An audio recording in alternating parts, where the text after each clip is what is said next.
Okay, ready to dive into Never Eat Alone. Absolutely. Let's uncover those networking secrets. What strikes you about Ferrazzi's approach? It's about flipping the script, you know? Like, it's not about those stacks of business cards or racking up favors. Right. It's about being genuinely generous, building relationships, the kind that, benefit everyone involved. He really emphasizes that, especially with that story about the young people asking him for advice. Oh, yeah, exactly. They're just so focused on what they can get out of it. Yeah, They miss the whole point of actually connecting with someone. totally. It's like, are they even listening? So Yeah. how do we avoid it falling into that trap? Ferrazzi gives us this framework. He calls it the relationship action plan. And get this, it's not just for business. Oh, Yeah. It applies to like any part of life where you're trying to build those meaningful connections. okay. On all ears, break it down for us. What does a relationship action plan look like, in real life? Okay, so first, clarity is key.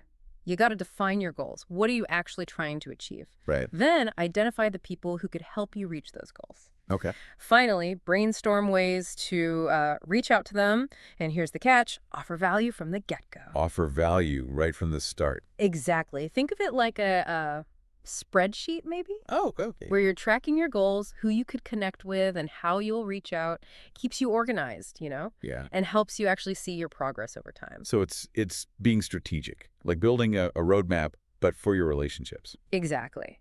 And speaking of strategic relationships, Ferrazzi also talks about a personal board of advisors. Oh, interesting. Imagine having this mini board of directors, but for your life. A group of trusted mentors giving you guidance, support. That's a fantastic concept. It's Mhm. like having your own personal cheering section, but with, real expertise Right. and diverse perspectives. He even mentions how his own board helped him navigate a major career change, right? Yes.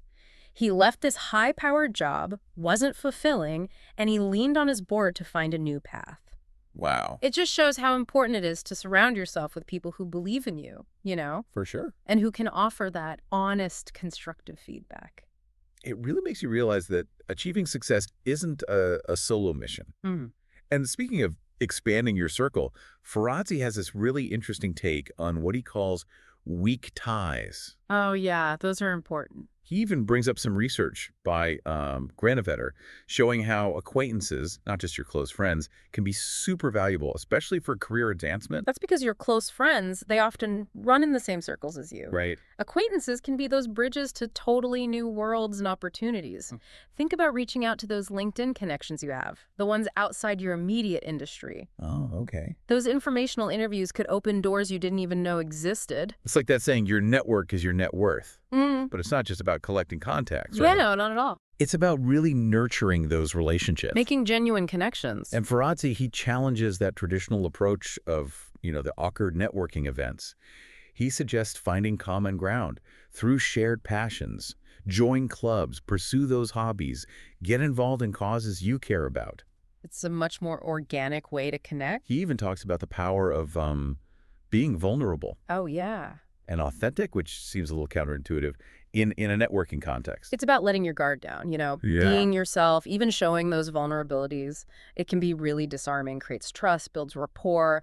People, they're drawn to authenticity. It makes you relatable, and those connections become stronger.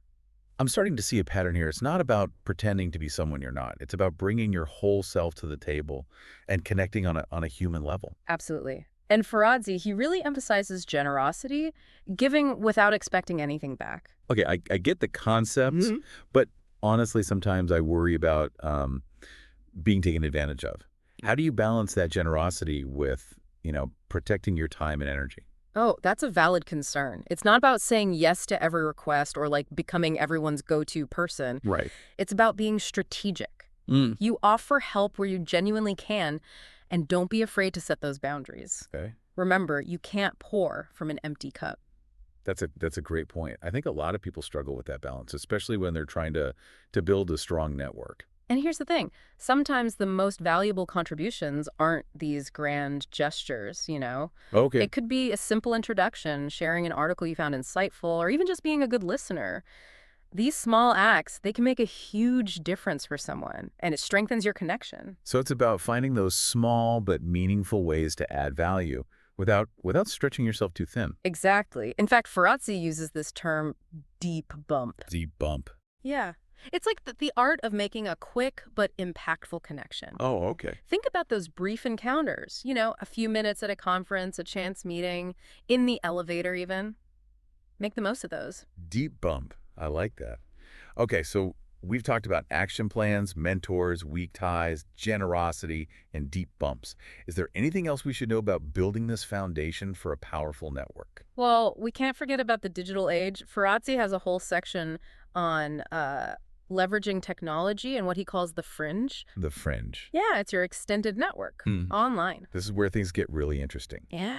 It's like having a global network at your fingertips, but I imagine it can also be overwhelming to navigate. Where do you even begin? In the next part of our deep dive, we'll explore how to strategically use social media, those online tools, to build your network, share your expertise, and create a digital presence that attracts the right opportunities. I can't wait to hear more.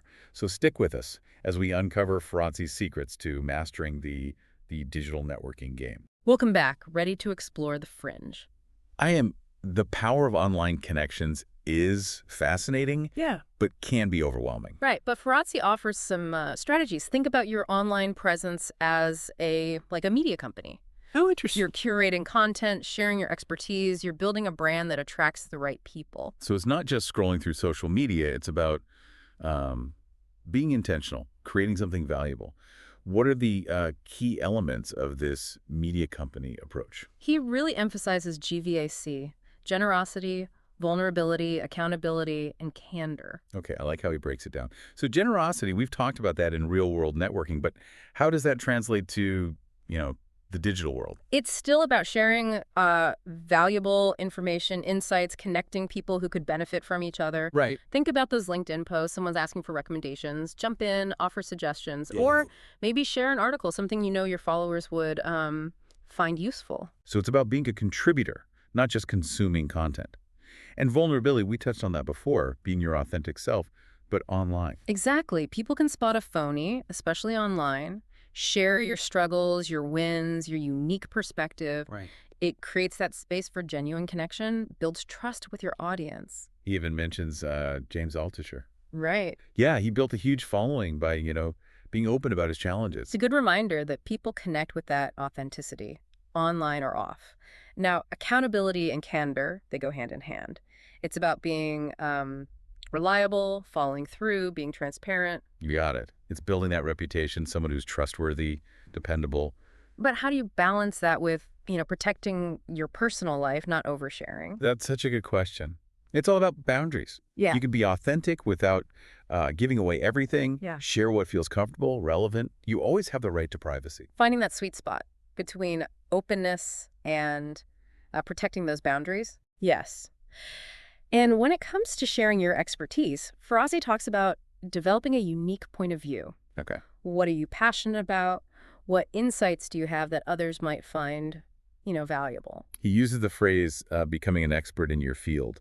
But I think it's more than that. It's not just about having a title. It's about that deep understanding of something you care about. Exactly. And being able to articulate it in a way that resonates with others. Right. And this doesn't have to be like some big formal thing. No, not at all. You could be writing blog posts, making videos, even just having thoughtful discussions on social media. He even mentions getting press coverage, becoming that go-to source for journalists. Oh, that's interesting. And the way to do that is, be authentic, passionate, build relationships with reporters, craft good pitches, share your perspective. He does warn against trying to manipulate the media, though, right? Right, for sure. Authenticity is key.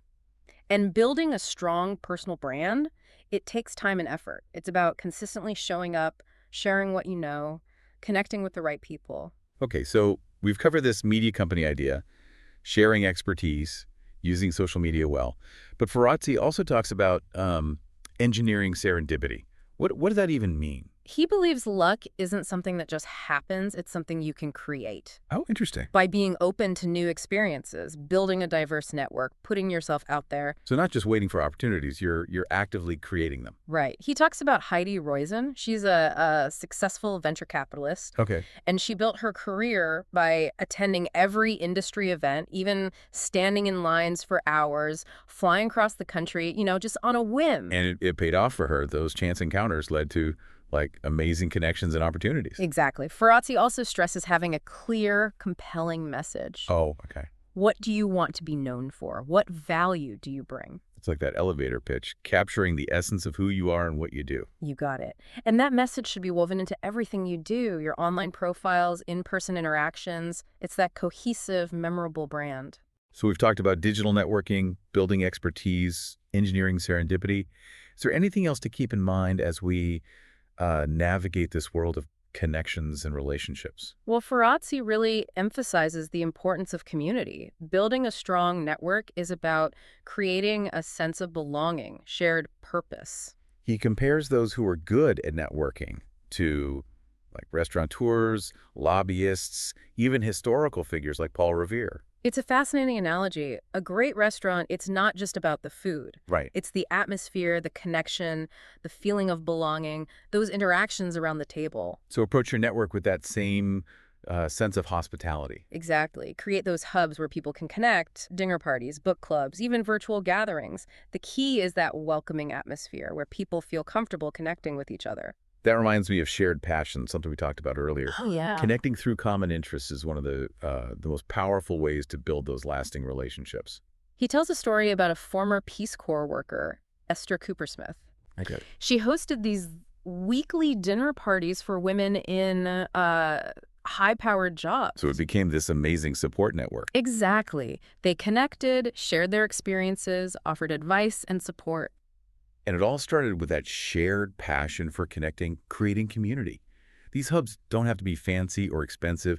The most important thing is that desire to connect, to create a space for meaningful interaction. You got it. Okay, so we've got those hubs, but how do we maintain those connections over time? That's where pinging comes in, regularly reaching out to people, even if it's just a quick hello. He's a system for this, right? Like categorizing contacts, setting reminders. Yes, but it doesn't have to be complicated. Find what works for you and make it a habit to stay in touch. Remember birthdays, reference old conversations, share relevant articles. It's making those pings more meaningful, showing you're actually invested in the relationship. We've covered a lot, but I feel like there's still more. You're right.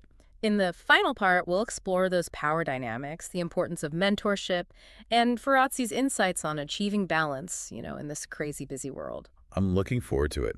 Stay tuned as we wrap up Never Eat Alone and figure out how to cultivate a network that truly enriches our lives.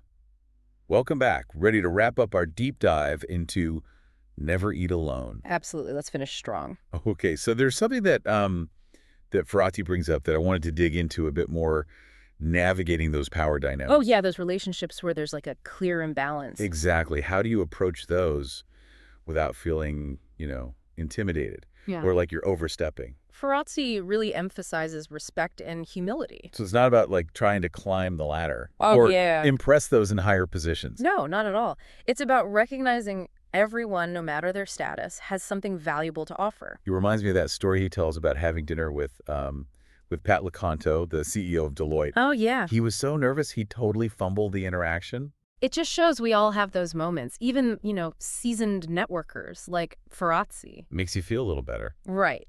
But the takeaway is being authentic, even when you're nervous, is more effective than trying to put on some kind of show. So don't be afraid to just be yourself, even in those high-stakes situations. Exactly. And sometimes it's about being bold, taking the initiative. Like when Ferrazzi reached out to Barry Diller. Yeah. He didn't wait for an introduction. He just went for it. That's impressive. It's about having that confidence to connect with people you admire, regardless of their position. And offering value, even if it seems like they already have it all. Exactly. Okay, shifting gears a bit, let's talk about mentorship. Oh, yes. Ferrazzi is such a big advocate for both finding mentors and becoming one yourself. He believes it's one of the most powerful ways to grow, both personally and professionally. He talks about being mentored by Palo Alto early in his career. And that relationship really shaped his trajectory. It wasn't just about getting advice, it was having someone who believed in him. Right, someone who challenged him to reach his potential. And Ferrazzi's equally passionate about mentoring others. Yeah, he sees it as a responsibility, giving back, helping others succeed. Okay, so how do you actually find those amazing mentors? Ferrazzi suggests looking for people a few steps ahead of you in your career who have skills you admire and who are, open to sharing their knowledge. Makes sense. Don't be afraid to be proactive. Reach out to people you admire, express that interest in learning from them. Yeah. You can attend industry events, join those professional organizations, or even connect with potential mentors online. And remember, it's not about finding someone with like the fanciest title. Right. It's about finding someone who inspires you, who can help you grow. And don't underestimate the value of being a mentor yourself. It's so rewarding sharing your knowledge and experience. Plus, it helps you solidify your own understanding. Oh, absolutely. It helps you identify areas where you can keep learning and growing too. Now, something that really stuck with me was Ferrazzi's focus on balance. Oh, yeah, that's so important. He challenges that whole idea that you have to sacrifice your personal life for professional success. We can have both, a thriving career and a fulfilling personal life. He even argues that they're intertwined. Exactly. He talks about bringing family and friends to work events, using his network to support causes he's passionate about. It's about seeing your life as a whole, not these separate compartments. And he also stresses self-care, right? Oh, yeah, that's key. Making time for exercise, meditation, spending time in nature. Those things that help you stay, grounded and energized. Even amidst the chaos.